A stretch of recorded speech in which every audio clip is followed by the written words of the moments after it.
But first this morning, developing an oil tanker on the run from U.S. forces. Officials confirming to NewsNation the Coast Guard is in pursuit of a vessel after attempting to board it.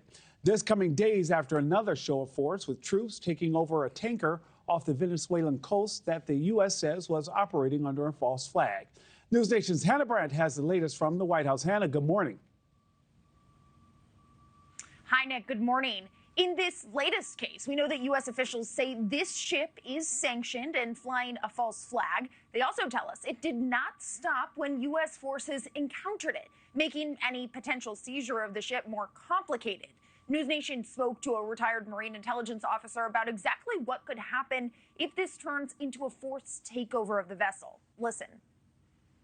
This one is refusing boarding, at least as far as I know. We're still chasing it. And to take it by force would definitely be a very different situation and potentially could raise the stakes.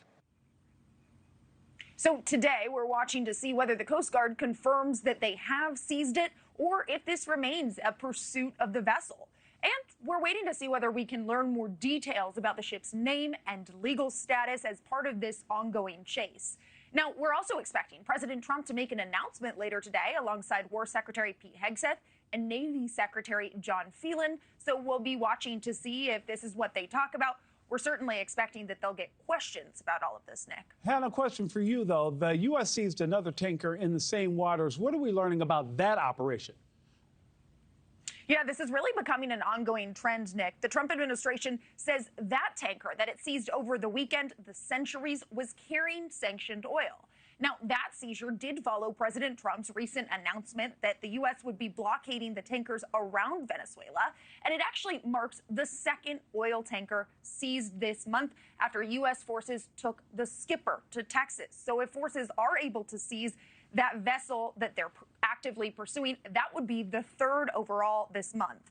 Now, Homeland Security Secretary Kristi Noem posted the video of the weekend operation, saying that oil tanker was docked in Venezuela before the Coast Guard moved in.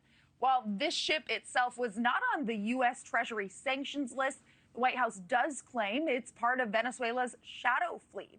And that means it's accused of hiding flags, routes, or its ownership in order to dodge sanctions. Secretary Noem did post about this on X, saying the United States will continue to pursue the illicit movement of sanctioned oil that funds narco-terrorism in the region. We will find you and we will stop you.